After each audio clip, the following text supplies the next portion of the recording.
salud. Le damos gracias al Señor de que nos permite estar un día más en su casa de oración. Amén. Así que, mi hermano, yo le invito a que pueda abrir su Biblia ya en el Evangelio de Lucas. Estamos estudiando el Evangelio de Lucas, capítulo 3. Ya, Evangelio de Lucas, capítulo 3. Vamos a ir leyendo la palabra, ¿cierto? Y le vamos a ir dando exhortación al mensaje. Amén.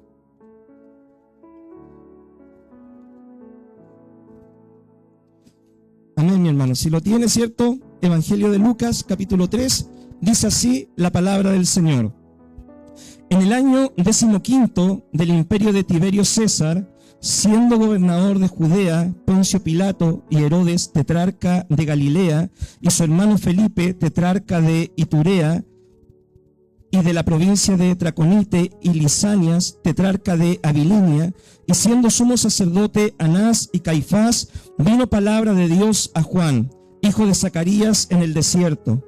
Y él fue por toda la región contigua al Jordán, predicando el bautismo del arrepentimiento para perdón de pecados, como está escrito en el libro de las palabras del profeta Isaías, que dice: voz del que clama en el desierto, preparad el camino del Señor, enderezad sus sendas, todo valle se rellenará y se bajará todo monte y collado. Los caminos torcidos serán enderezados y los caminos ásperos allanados, y verá toda carne la salvación de Dios. Y decía a las multitudes que salían para ser bautizadas por él: oh generación de víboras, ¿qué nos enseñó a huir de la ira venidera? Haced pues frutos dignos de arrepentimiento. Y no comencéis a decir dentro de vosotros mismos: tenemos a Abraham por padre, porque yo os digo que Dios puede levantar hijos a Abraham aún de estas piedras. Y ya también el hacha está puesta a la raíz de los árboles. Por tanto, todo árbol que no da buen fruto se corta y se echa en el fuego. Y la gente le preguntaba diciendo: entonces, ¿qué haremos? Y respondiendo les dijo: el que tiene 2 túnicas, dé al que no tiene, y el que tiene que comer, haga lo mismo. Vinieron también unos publicanos para ser bautizados, y le dijeron: maestro, ¿qué haremos? Él les dijo: no exijáis más de lo que os está ordenado. También le preguntaron unos soldados diciendo: ¿y nosotros qué haremos? Y les dijo: no hagáis extorsión a nadie, ni calumniéis, y contentados con vuestro salario. Como el pueblo estaba en expectativa, preguntándose todos en sus corazones si acaso Juan sería el Cristo, respondió Juan diciendo a todos: yo a la verdad os bautizo en agua, pero viene uno más poderoso que yo, de quien no soy digno de desatar la correa de su calzado. Él os bautizará en Espíritu Santo y fuego. Su aventador está en su mano, y limpiará su era, y recogerá el trigo en su granero, y quemará la paja en fuego que nunca se apagará. Con estas y otras muchas exhortaciones anunciaba las buenas nuevas al pueblo. Entonces Herodes el tetrarca, siendo reprendido por Juan a causa de Herodías, mujer de Felipe su hermano, y de todas las maldades que Herodes había hecho, sobre todas ellas añadió además esta: encerró a Juan en la cárcel. Amén. Mis queridos hermanos, ¿cierto? Cuando nosotros empezamos este capítulo 3 del Evangelio de Lucas, algo interesante es notar los primeros 2 versículos que nos ponen a nosotros el contexto histórico en cuanto se desarrolla la historia, ¿cierto?, del Evangelio, el ministerio de Juan, el ministerio de Jesús. Y es interesante cuando nosotros hacemos esta misma comparación con los profetas en el Antiguo Testamento. Si ustedes recordarán, ¿cierto?, algunos de los profetas del Antiguo Testamento dicen, por ejemplo, yo hablé en el tiempo donde estaba el rey Usías, o yo me levanté con palabra de Jehová en el tiempo de tal rey, ¿cierto? Y acá en el Evangelio de Lucas nosotros vemos esa misma comparación. En el tiempo, ¿cierto?, en el año 15 del imperio de Tiberio César, siendo gobernador de Judea Poncio Pilato y Herodes tetrarca de Galilea, y su hermano Felipe tetrarca de Iturea y de la provincia de Traconite, y Lisanias tetrarca de Abilinia, siendo sumo sacerdote Anás y Caifás, vino palabra de Jehová. Vino palabra de Jehová a Juan, ¿cierto? Nosotros cuando vemos la historia de Juan el Bautista, nosotros vemos de que antes de su nacimiento ya estaba escogido él para ser un hombre especial. Zacarías, ¿cierto?, con su esposa Elizabeth no podían tener hijos. Zacarías le tocó ofrecer el incienso, ¿cierto?, en el templo del Señor, y dice de que cuando él estaba ofreciendo el incienso, un ángel se le apareció y le dio la promesa de que su esposa iba a tener un hijo en su vejez. Ellos ya eran de edad avanzada, pero eran hombres justos, ¿cierto? Él con su esposa, él era un varón justo, su esposa una varona justa, que vivían irreprensibles los mandamientos del Señor. Y el ángel le dijo, mira, este que nacerá va a preparar el camino para el Mesías. Será un hombre especial, un hombre consagrado desde niño. No beberá vino, ¿cierto? Y también él se va a habitar en lugares apartados, preparándose para el día de la manifestación al pueblo de Israel. Y dice la palabra de que Juan, ¿cierto? Cuando nace, se cumplen estas palabras, Juan empieza a prepararse para la obra del ministerio, ¿cierto? En lugares solitarios, y llega el tiempo donde viene palabra de Jehová a Juan. Y Juan empieza a predicar, mi hermano, y Juan, la diferencia que tenía es que Juan no predicaba como los demás rabinos de la época. Juan no predicaba como los doctores de la ley de ese tiempo. Juan no predicaba como los fariseos, los escribas de esos días, sino que la palabra de Juan era una palabra ungida por el Espíritu, una palabra llena de la presencia de Dios. Y Juan se asemeja a cómo predicaban los profetas en el Antiguo Testamento. De hecho, cuando nosotros vemos la palabra del Señor, había una profecía que decía, antes de la venida del Mesías, yo enviaré a mi siervo Elías, el cual hará volver el corazón, ¿cierto?, de los padres a los hijos, de los hijos hacia los padres. Y nosotros vemos en la Biblia de que Juan, ¿cierto?, es como un símbolo, ¿cierto? No era que Elías se iba a reencarnar, sino que Juan cumplió esa profecía. Cuando a Jesús le preguntan, ¿cierto?, sobre Juan el Bautista y le dicen, bueno, Señor, ¿quién es Juan el Bautista? Jesús dice, no se ha levantado profeta mayor que Juan el Bautista, pero es el último de los profetas en anunciar la dispensación, ¿cierto?, de la venida del Mesías.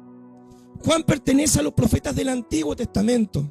Y cuando los discípulos hablan sobre Juan, ¿cierto?, y preguntan, bueno, Señor, tu palabra dice, ¿cierto?, que va a venir Elías. Y el Señor le dice, bueno, Elías a la verdad ya vino e hicieron con él lo que quisieron, refiriéndose a este varón, a Juan el Bautista. Debemos recordar, mis queridos hermanos, de que desde el tiempo de Malaquías hasta el tiempo que Juan empezó a predicar la palabra, habían pasado 400 años. A ese periodo se le conoce como el periodo de silencio. Malaquías había sido el último profeta en el Antiguo Testamento en hablar, en escribir la palabra del Señor. Y desde ese tiempo, ¿cierto?, hasta Juan el Bautista no se había levantado profeta en el pueblo de Israel. La profecía había estado apagada durante todo ese tiempo. Entonces, mis queridos hermanos, la religión judía había caído en un tradicionalismo, había caído, ¿cierto?, en enseñanzas de hombre, habían agregado a la palabra de Dios cosas que Dios nunca había mandado ni había enseñado, y había en el tiempo de Juan una religiosidad, pero faltaba una verdadera espiritualidad. Entonces, mi hermano querido, a pesar que habían sacerdotes, habían escribas, doctores de la ley, a pesar de eso, había una religiosidad en el pueblo. Entonces, cuando se levanta Juan el Bautista y empieza a predicar la palabra del Señor, como está escrito en la Biblia, eso fue algo fresco, algo que llamó la atención de la gente, algo que tocó los corazones de las personas, algo que las personas sintieron y dijeron, este no es un rabino más, este no es un hombre más, a tal punto que hasta algunos llegaron a decir, ¿no será este el Mesías? Y Juan tuvo que aclararles y decirles, no, yo no soy el Mesías. Yo soy el que prepara el camino, soy el heraldo. Soy el que prepara el camino para la venida del Mesías. Yo bautizo con agua, pero el Mesías va a bautizar con Espíritu Santo y con fuego. Algo interesante también, mis queridos hermanos, de estos primeros dos versículos, es que el cristianismo no está fundado, mi hermano, en historias inventadas. No está fundado, ¿cierto?, en fábulas. Acá nosotros podemos ver evidencia histórica de personajes que existieron en la historia de la humanidad. Hay evidencia histórica de Cristo. Cristo no es un mito. Cristo no es un invento. Cristo no es una fábula. Cristo fue real. Cristo vino. Hoy en día estamos año 2025 después de Cristo. Entonces, mi hermano querido, cuando la gente muchas veces habla sobre la fe y dice, no, que Cristo es un invento, no, que la religión la gente la inventó para tener controlada a las personas, eso es mentira. Porque Cristo existió y vino hace más de 2000 años y vino con el propósito de salvar nuestra vida. Y hay evidencia histórica sobre eso, ¿ya? En ese tiempo dice la palabra que habían 2 sumos sacerdotes. Imagínense lo raro que estaba la religión judía en ese tiempo. Sabemos que el cargo de sumo sacerdote era el cargo máximo que podía tener un líder en el judaísmo. Después del sumo sacerdote no había nada más. El sumo sacerdote era el que entraba en el lugar santísimo. El sumo sacerdote era el que entraba una vez al año a interceder por los pecados de la nación completa. Pero en ese tiempo dice la palabra que habían 2. ¿Y cómo se llamaban? Anás y Caifás. ¿Qué es lo que había pasado, mis queridos hermanos? A los romanos no les pareció bien el sumo sacerdote de los judíos. Simplemente lo tomaron, lo depusieron y pusieron un sacerdote a conveniencia de ellos. Estos 2 sacerdotes, ciertos sumos sacerdotes, eran parientes. Bueno, los judíos seguían respetando al sacerdote que por tradición le correspondía el sumo sacerdocio, pero además tenían otro sacerdote. Imagínense lo mal que estaba la religión judía para poder haber permitido eso. Y algo interesante, de que a pesar de que en ese tiempo había mucha gente, cierto, que servía a Dios en una religiosidad, nadie se había levantado contra el imperio romano para decirle sus 2, 3, 4 verdades. Estaban todos bajo el yugo romano, estaban todos aguantando la vara de los romanos y nadie se atrevía a levantarle la voz a los romanos y decirle: epa, eso aquí no es. Acá hay un sumo sacerdote, acá las cosas son así. Todos estaban, cierto, subyugados bajo el imperio romano. Nadie tenía la valentía. Es como, cierto, cuando el pueblo estaba siendo amedrentado por Goliat, cierto, estaban todos con miedo, no había ni un valiente, como nos enseñaba la palabra el día de ayer, cierto, en el culto que compartimos. Entonces, mis queridos hermanos, cuando se levanta Juan el Bautista y empieza a predicar la palabra con un denuedo, con una pasión, con un fuego, de una forma, hermano, directa, de una forma que tocaba los corazones. O sea, Juan no tenía pelo en la lengua para decir las cosas. Imagínense que en un momento, cierto, Herodes se le había ocurrido cambiar la señora, le había quitado la señora a su hermano, y Juan el Bautista, cierto, como profeta de Dios, se para y le dice: mira, lo que tú estás haciendo no es de Dios. Estás cometiendo pecado, estás en adulterio. Y además le tiene que haber dicho 2, 3, 4 verdades más. Entonces, mi hermano, la predicación de Juan era una predicación dura, directa, pero era una predicación que venía inspirada por el Señor. Esto provocaba, cierto, que las masas acudieran en multitudes a escuchar la predicación de Juan, a oír la palabra fresca que Dios tenía en ese tiempo. El mensaje central, mi hermano querido, que Juan predicaba, ¿cuál era? El mensaje central era un llamado al arrepentimiento. Juan, cierto, decía: es necesario que se arrepientan. Viene el Mesías, viene, cierto, el ungido, y es necesario estar preparados. Es necesario arrepentirse. Y dice que las personas venían, cierto, y eran bautizadas por Juan confesando sus pecados. ¿Qué quiere decir la palabra arrepentimiento? La palabra arrepentimiento es una palabra en griego que se escribe metanoia y quiere decir cambio de mentalidad. Eso significa la palabra arrepentimiento. Es como, por ejemplo, yo estoy pensando de una forma, estoy actuando de una forma, yo creo que estoy en lo correcto pensando de esta forma, pero me doy cuenta en un minuto de mi error y cambio mi mentalidad, cambio la dirección de mis pensamientos. Si voy caminando hacia el pecado, me doy cuenta que estoy mal y cambio la dirección y empiezo a caminar hacia la voluntad del Señor. Eso quiere decir la palabra metanoia, cambio de mente, cambio de vida. Entonces Juan le decía a la gente: es necesario que dejen lo malo, se arrepientan y cambien su forma de vivir, se ordenen con el pensamiento y la voluntad del Señor. Entonces, las personas, cierto, que recibían el mensaje de Juan, dice que venían para ser bautizadas por Juan. Venían, cierto, y querían ser bautizadas, confesaban sus pecados, y Juan, cierto, las sumergía y las bautizaba. Porque la palabra bautismo es una palabra que se translitera, cierto, del original para nuestro español, y la palabra bautismo significa sumergir.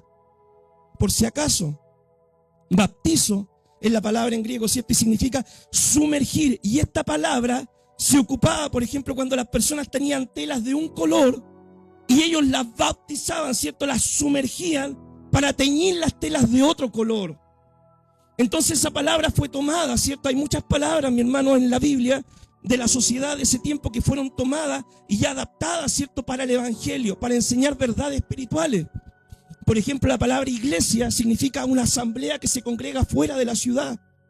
¿Ya? La palabra apóstol significa los enviados, ¿cierto? Los que enviaban los gobernadores, ¿cierto? A cumplir, a representar a una ciudad en otro lugar. Entonces hay muchas palabras que se tomaron para ser adaptadas, ¿cierto?, en el evangelio. Y la palabra bautizo significa eso, sumergir, ¿cierto? Y esa palabra se ocupaba para teñir las telas. Entonces la gente iba y era bautizada, era sumergida en las aguas. Y Juan le decía, cuando ustedes son sumergidos, es como si sus pecados fueran lavados, fueran limpiados, ¿cierto?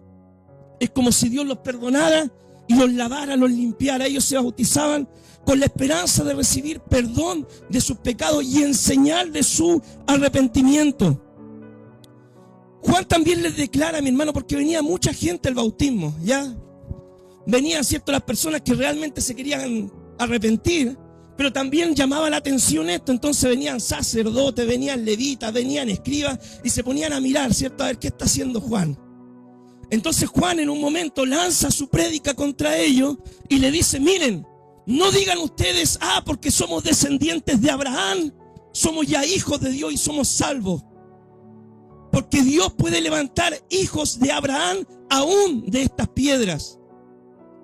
Y qué tremenda verdad es eso, mi hermano querido. Porque hay mucha gente que en la iglesia dice, no, yo ya soy hijo de Dios porque yo me bauticé un día. No, yo ya soy hijo de Dios porque en mi familia hay un pastor. No, yo ya soy hijo de Dios porque mis papás eran pastores o iban a la iglesia. Y yo no necesito entonces más compromiso con el Señor. Y no, mi hermano querido, usted no es hijo de Dios porque su papá era hijo de Dios o porque su abuelito oraba por usted. Usted es hijo de Dios porque usted entregó su vida de forma personal a Jesucristo. Por eso es usted un hijo de Dios. Dios no tiene nietos, Dios no tiene sobrinos, Dios tiene hijos, hijos de Dios. Y dice la palabra en Juan 1:12, a todos los que le recibieron, Dios le dio el derecho, la potestad de ser llamado hijo de Dios. ¿Has recibido a Cristo en tu corazón? ¿Has aceptado al Señor en tu vida de forma real y verdadera? Si es así, eres un hijo legítimo de Dios. Si te has arrepentido de tus pecados y has aceptado a Jesucristo en tu vida, en tu corazón. Entonces Juan, mi hermano, predicaba de esta forma. ¿Por qué? Porque los judíos, ¿qué decían? No, si Abraham es el padre de la fe, entonces nosotros por ser descendientes de Abraham ya somos salvos. Somos del pueblo de Israel, entonces los demás, gente es pagana, gente impía, y entonces nosotros ya estamos salvos, siempre salvos, decían poco menos. Entonces Juan le dijo, no, no es nada así. Es necesario tener una relación verdadera con Dios, genuina con el Señor. Juan exhortaba además, mis queridos hermanos, que las personas hicieran obras dignas de arrepentimiento. Dice, ¿cierto?, ahí que se acercaban a alguno y le decían, Juan, ¿qué vamos a hacer?, ¿cierto? Y Juan en su prédica decía, mira, todo árbol que no lleve fruto será cortado y echado al fuego. Había una vez, mi querido hermano, en un campo, dos árboles. Había en medio del campo un tremendo pino en un campo. Y más allá, un poco más retirado, había un árbol de manzano.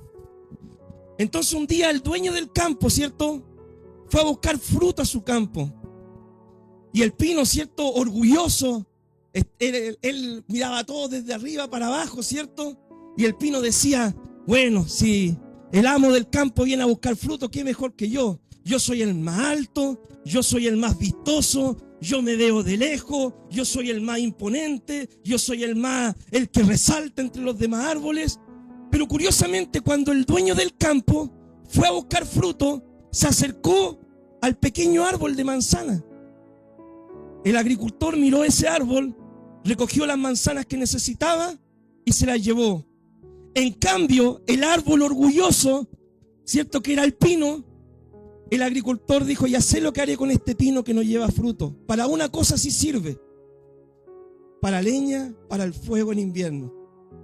Entonces, mi hermano querido, Dios espera que nosotros tengamos fruto en nuestra vida espiritual, frutos dignos de arrepentimiento. ¿Cuáles son los frutos, mi hermano? Los frutos del Espíritu Santo, en primer lugar: amor, gozo, paz, paciencia, benignidad, fe, mansedumbre, templanza, humildad. Esos son los frutos que Dios espera que nosotros tengamos en nuestra vida. Además, el Señor espera que nosotros tengamos buenas obras. ¿Qué buena obra espera el Señor ver en nuestra vida?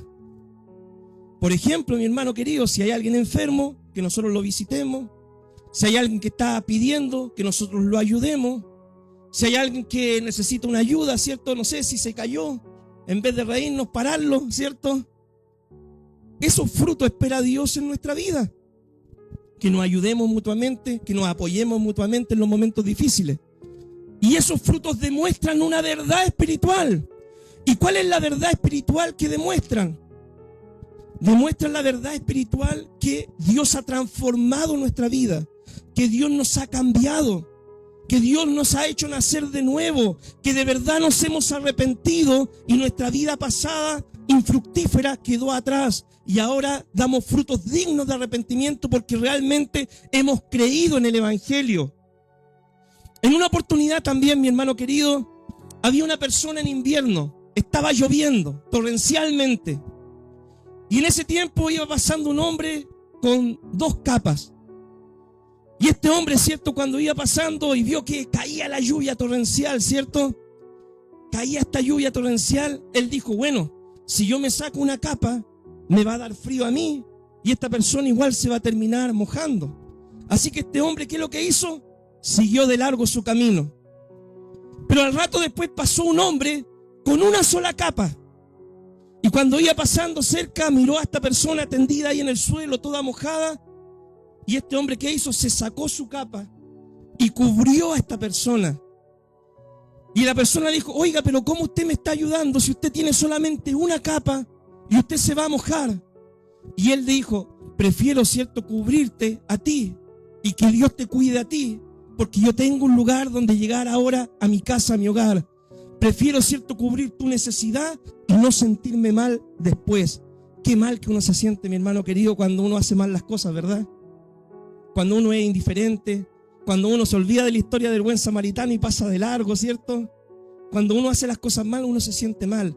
Pero mira, cuando tú haces las cosas bien, a pesar de que eso pueda implicar un costo en tu vida, a pesar que eso pueda costarte pagar el precio en algo, Dios te va a bendecir y tú te vas a sentir bien por hacer las cosas bien. Pero si haces las cosas mal, te vas a sentir mal. Esto es una ley, ¿cierto?, que está en la palabra del Señor. El mensaje, mi hermano querido, de Juan era tan directo que irritó a Herodes cuando le llamó la atención sobre la segunda señora que tenía, ¿cierto?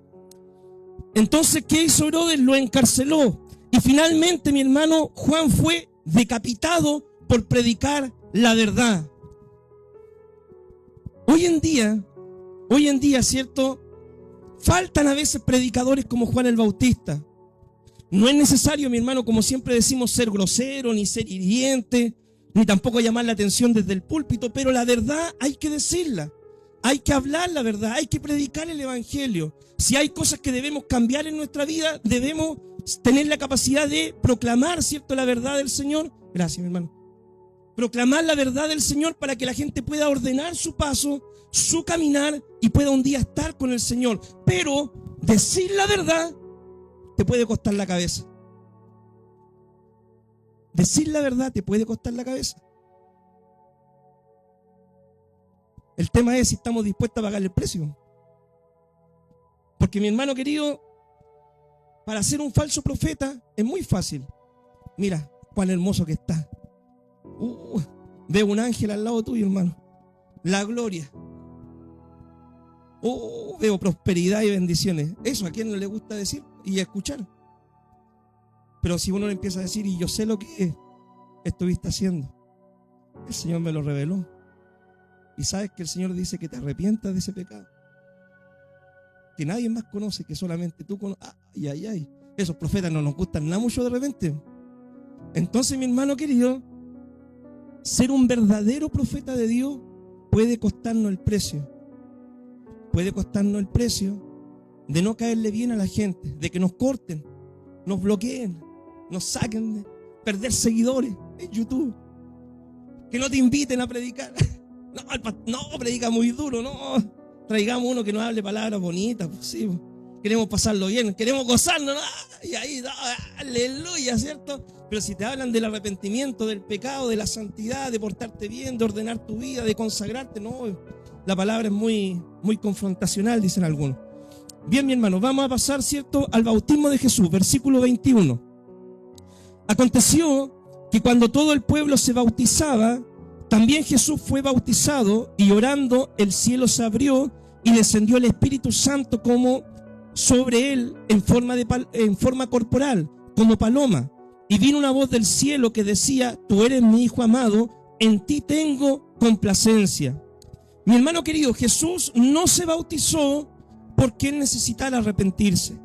Dice la palabra del Señor en el libro de Hebreos que Cristo fue tentado en todo, conforme a nuestra semejanza, pero él no cometió pecado. Jesús es santo, santo, santo, porque Jesús es Dios hecho carne. Pero Jesús se bautizó, mis queridos hermanos, en primer lugar para darnos un ejemplo a nosotros.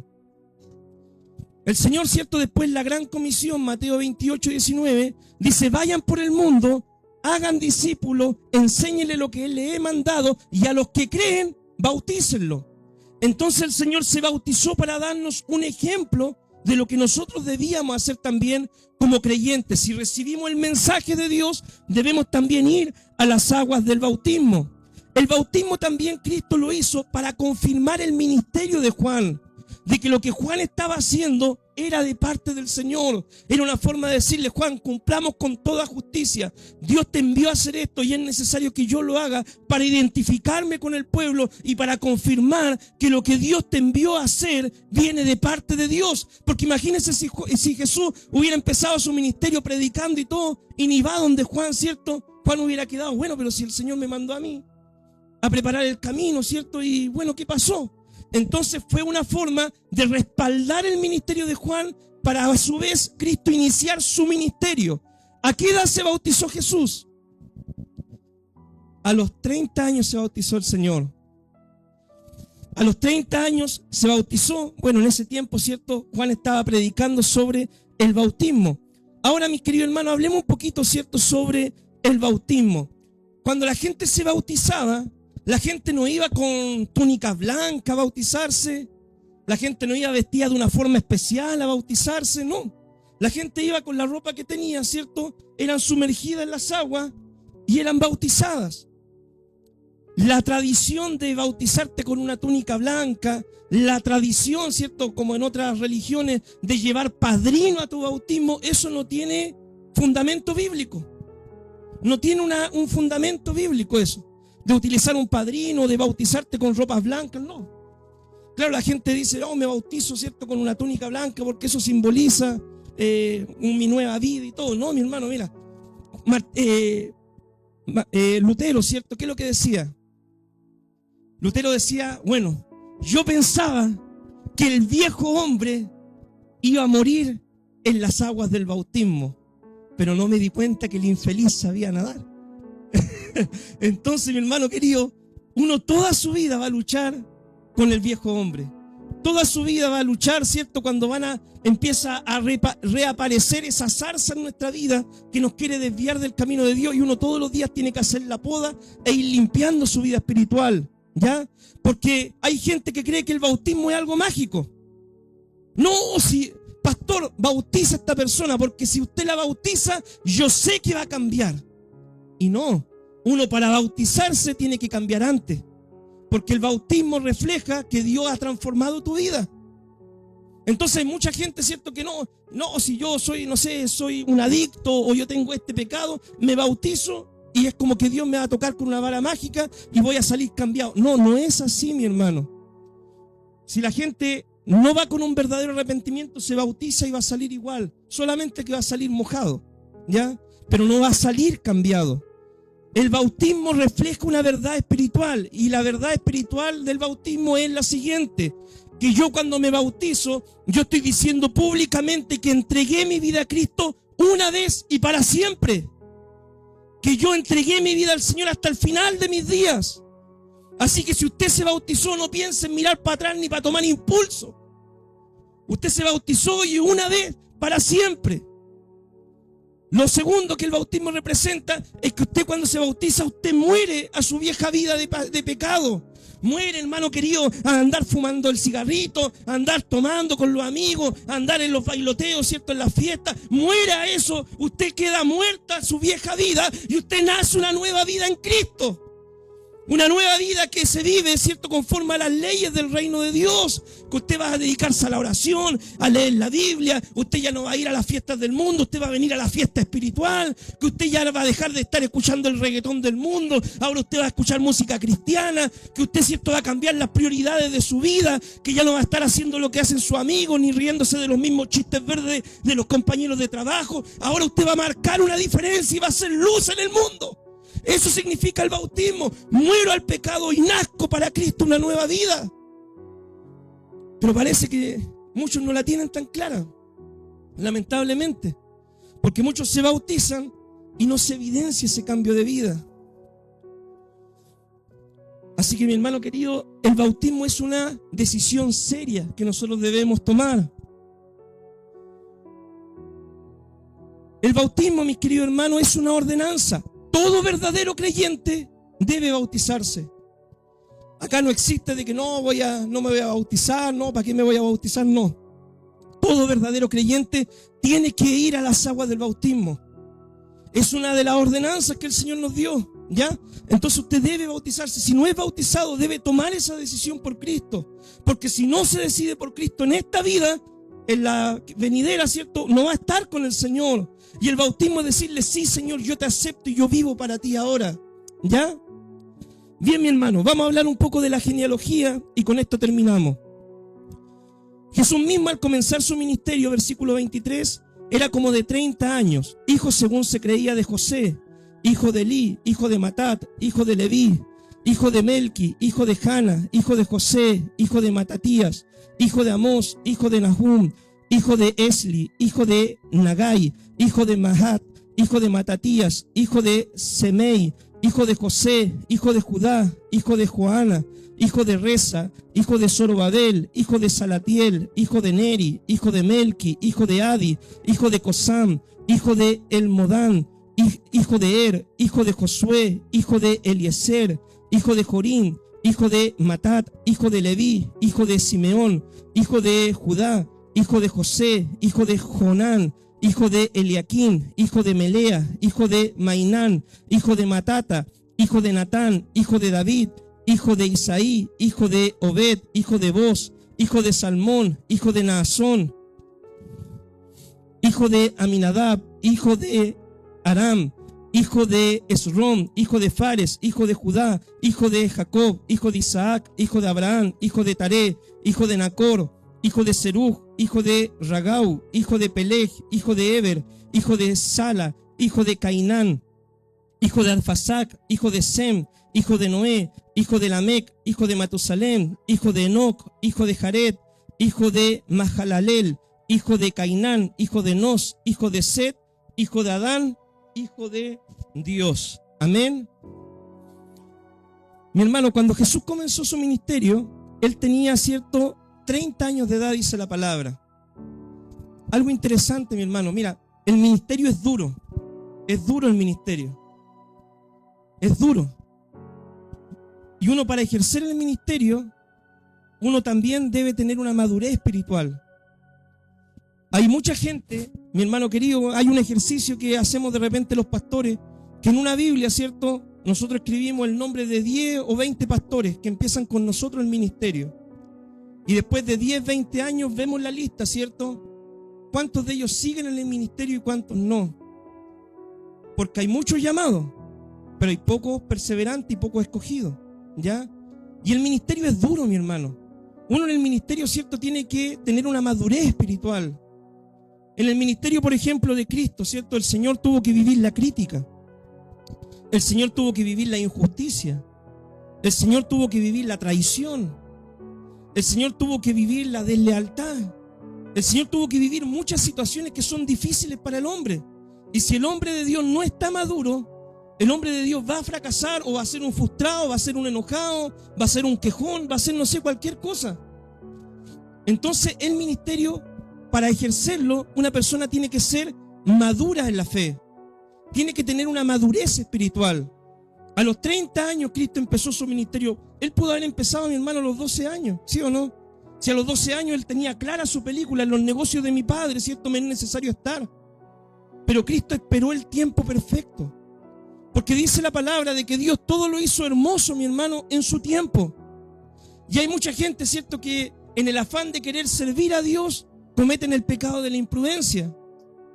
Y van al ministerio cuando no están maduros y pasa un par de años predicando, no hay fruto, problemas con la gente es muy complicada, no, esto no es para mí, y abandonan su llamado porque no esperaron el tiempo del Señor. Bueno, hay otros también que ya están para el ministerio, ¿cierto? Y no, todavía no, porque estoy medio cómodo acá, ¿cierto? Estoy mi buena plata, mi casa, mi tranquilidad, entonces retrasan el llamado. Por eso hay un tiempo perfecto, ¿ya? Y uno debe saber entender el tiempo, los tiempos del Señor. Si Dios, ¿cierto?, te da responsabilidad es porque Dios cree de que tú puedes llevarla, ¿ya? Si Dios te anima, te exhorta por medio de tus líderes, ¿cierto?, es porque Dios cree que tú puedes sobrellevar esa carga. Y Cristo empezó su ministerio a los 30 años, una edad madura ya. Acá cuando nosotros vemos la genealogía, mi hermano, del Señor también, y la comparamos con la genealogía del Evangelio de Mateo, vemos que hay diferencia en los nombres, ¿sí o no? ¿Se dieron cuenta de eso? ¿Por qué?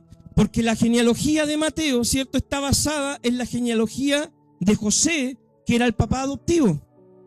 Pero la genealogía, ¿cierto?, de Lucas está basada en la genealogía de María, ¿cierto?, que ella fue la madre, ¿cierto?, del Señor, ¿ya? Entonces la genealogía de Lucas está basada, ¿cierto?, en la descendencia, en la familia de María, ¿ya? Ahí se explica, ¿cierto?, el tema de las dos genealogías que aparentan ser diferentes. La genealogía, ¿cierto?, de Mateo une a Jesús, ¿cierto?, hasta los grandes líderes del pueblo judío. Pero en cambio, la genealogía de Lucas une a Jesús hasta Adán, el primer ser humano, y Dios mismo, ¿ya? Entonces, el mensaje, como el mensaje de Mateo está enfocado en el pueblo judío, a Mateo le interesaba dar respaldo, ¿cierto?, de que Jesús era el Mesías enfocado en los judíos, ¿cierto?, para que ellos lo pudieran entender y recibir. Pero Lucas, su evangelio es universal, es un evangelio para los gentiles.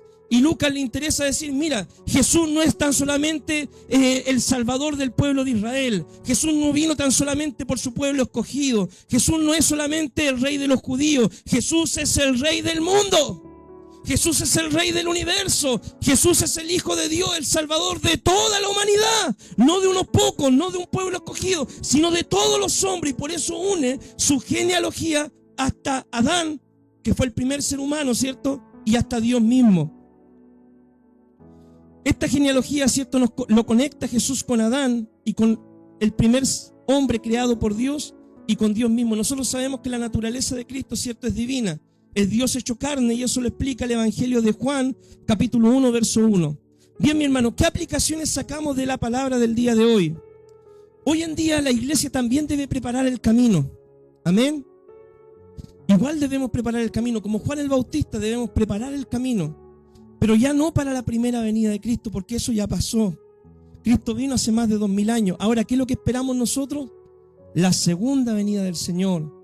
Y es necesario que volvamos a predicar el mensaje. Es necesario estar preparados, arrepentirse, porque Cristo viene. Y si no estamos preparados, no nos vamos a ir con el Señor. La iglesia tiene ese mensaje, esa misión que cumplía Juan, ¿cierto? En su tiempo la iglesia debe volverla a cumplir en este tiempo. Preparar al mundo para la segunda venida de Cristo. Nuestro mensaje, mi hermano querido, como Juan, debe ser claro. No debemos, ¿cierto?, ni acomodarlo mucho, ni usar mucho eufemismo, ¿cierto?, palabras bonitas, tecnicismo, ¿cierto?, para ocultar las verdades. Nuestro mensaje debe ser claro. No es necesario, mi hermano, ser ofensivo, ni ser grosero, ni irnos a los golpes, menos, ¿cierto? Pero debemos decir la verdad, aunque esto traiga consecuencias. Consecuencias como que la gente se moleste, consecuencias como que la gente le diga que usted es un homofóbico, que usted es un cerrado de mente, que usted es un arcaico. A mí me lo han dicho, mi hermano querido, ¿cierto? No, estáis enceguecidos, estáis fanáticos. Ya, pero ¿qué? Estáis locos por Cristo, hermano, amén. Entonces, mi hermano querido, debemos decir la verdad, aunque la gente no la reciba, no la entienda. Obviamente ocupar las mejores palabras, ¿cierto?, para poder decirlo, pero hablar la verdad. La verdad nos hará libres. El verdadero arrepentimiento, mi hermano, se evidencia en un cambio de vida. Y esta se evidencia en hacer buenas obras. Si Dios realmente ha cambiado tu vida, mi hermano, mi hermana, tus obras van a hablar de esa verdad espiritual. Si antes, por ejemplo, nosotros éramos el más grosero, ¿cierto? Dios te va a sacar los garabatos de la boca. Si antes, ¿cierto? Tú eras bueno para tirar los dedos, ¿cierto? Dios te va a sacar esas mañas, pues, mi hermano. ¿Ya? Si antes uno, no sé, pues tenía, no sé, en su corazón maldad, ¿cierto? Deseos malos, impuros. Se supone de que tú eso lo presentas delante del Señor y Dios te tiene que ir limpiando de eso. ¿Ya? Entonces, mi hermano, Dios hace una transformación en nuestra vida. Dios nos cambia, hermano. Eso también se va a evidenciar por fuera, ¿ya? Porque obviamente nosotros venimos a Cristo tal cual como estamos, ¿cierto? Uno viene al Señor, ¿cierto? Yo cuando la primera vez que llegué a la iglesia, hermano, yo no tenía ropa normal, ya por así decirlo. Yo llegué vestido de panque a la iglesia, poco menos. Y después ya le dije a mi mami, ya mami, cómprame, mami, un vestón, le dije yo un día, ¿cierto? No estoy diciendo con esto que todos se pongan vestón, por si acaso. Pero yo quería ir con vestón porque yo veía a mi líder con vestón, yo quería ir con vestón, ya. Entonces fui un día, mi hermano querido, a la ropa USA, ¿cierto? Porque no tenía plata, ya. Hasta el día de hoy no tengo plata, ni miedo, ya. Entonces fui a la ropa USA, hambre sí tengo, sí, pero ya. Fui a la ropa USA, escogí los vestones y había, mi hermano, un vestón, me acuerdo, de color como burdeo, ¿cierto? Más burdeo que la silla, un burdeo así. Y me pongo mi vestón y voy a la iglesia y todo canchero, ¿cierto? Y me acuerdo de que estaba un día saliendo del culto y pasa una persona, ¿cierto? Y me dice, oye, ¿usted qué hace acá? No, es una iglesia, me dijo. Me dijo, yo pensé que esto era un casino, me dijo, por el vestón, me dijo. Yo le dije, no. Entonces ahí después uno aprende, hay que comprarse colores más sobrios, ¿cierto? Para que no crean que uno tenga un casino escondido, ¿ya? Entonces Dios te cambia, hermano, hasta tu forma de vestir, como decía un pastor, ¿cierto? Hasta Dios te cambia el rostro, hermano. Dios te pone hasta más encallado, como decían, ¿cierto? Antes uno tenía la mirada mala, ¿cierto? Y enojado, y Dios te cambia, hermano, te hermosea, por fuera, por dentro. Es una obra tremenda que hace el Señor, ¿ya? Uno antes, ¿cuándo iba a pensar ponerse un terno, una corbata, una camisa? No, pura polera nomás, y así con de los equipos de fútbol y los shorts y la guayana, ¿cierto? Así, no, y Dios te cambia, hermano. Te hermosea, en serio. Si tú te dejas someter por Dios, Dios te hermosea. Ya, eso, hay testimonios tremendos sobre eso. Bien, mi hermano querido, este es el mensaje, ¿cierto?, que tenía para compartirle el día de hoy. Oramos al Señor, amén. Amado Dios, te damos gracias, Señor, por tu palabra, Dios. Gracias, Señor, por este tiempo, Dios, que tú nos hablas, Señor, por medio de la Escritura. Señor, bendito Dios, ese mensaje, Dios mío, que predicaba Juan sigue resonando en este tiempo, Señor. Todo el día de hoy nos sigue llamando al arrepentimiento, Señor, a poder tener una verdadera relación personal contigo. Señor, una vez más, Dios mío, te pedimos perdona, Dios, nuestros errores, nuestros pecados, y sigue transformándonos, Señor. Amado Dios, desde lo más íntimo y más profundo que tenemos en nuestra vida, Señor, sigue cambiándonos, Señor. Amado Dios, que esa obra, Dios mío, que empezaste el día que nos llamaste, la perfecciones hasta el día de tu venida, Señor. Amado Dios, te pedimos, Señor, Padre, como el barro en las manos del alfarero, Señor, moldéanos, Dios. Cambia, Dios, nuestra mentalidad, nuestro corazón, nuestros pensamientos, nuestras malas actitudes, nuestros malos comportamientos. Y ayúdanos, Señor, a poder imitarte a ti, Jesús. Que tú eres nuestro ejemplo, tú eres, Señor, nuestro modelo, Dios mío, para la vida cristiana, Señor. Padre, te damos gracias, Señor, en este tiempo que podemos escuchar tu mensaje, Señor. Amado Dios, oro por los hermanos que aún no se han bautizado, los jóvenes, Señor. Permíteles, Dios mío, el poder tomar esta decisión personal por ti, Señor. No bajo presión, Dios mío, no bajo el que dirán, no por ser visto, sino porque realmente han entendido, Dios mío, de que tú eres real, de que tú tienes planes de bien para su vida, de que tú los quieres salvar y que tú quieres tener una relación personal con ellos, Señor. Amado Dios, y que este bautismo sea el inicio, Señor, de un peregrinaje contigo, de una vida personal contigo, Señor, una vida en abundancia, como dice tu palabra, Señor. Amado Dios, ayúdanos, Señor, a evidenciar frutos dignos de arrepentimiento, que no seamos indiferentes cuando vemos la necesidad, que podamos dolernos con lo que pasa a nuestro hermano, Señor, cuando está en aflicción. Padre, que en nuestro corazón siempre haya amor para con todos, con los hermanos de la iglesia, con nuestra familia y también con los que no te conocen, Señor. Padre, te damos gracias, Dios, por este tiempo de enseñanza, Señor, de formación. Amado Dios, y ayúdanos a entender el mensaje del Evangelio, que tú viniste, Jesús, para darnos, Señor, salvación y vida eterna. Amado Dios, tú, Señor, no eres solamente el Dios de un pueblo, de una nación. Tú eres el Dios del mundo, Señor, de toda la humanidad, Señor. Tú pagaste el precio, tu palabra declara, Señor, de tal manera amaste a este mundo que tú diste tu vida, Jesús, para que todo aquel que en ti crea tenga salvación y vida eterna. Amado Jesús, te adoramos, te bendecimos y te exaltamos, y en tus manos dejamos este tiempo de enseñanza. En el nombre de Jesús, amén y amén. Que Dios les bendiga, mi hermano.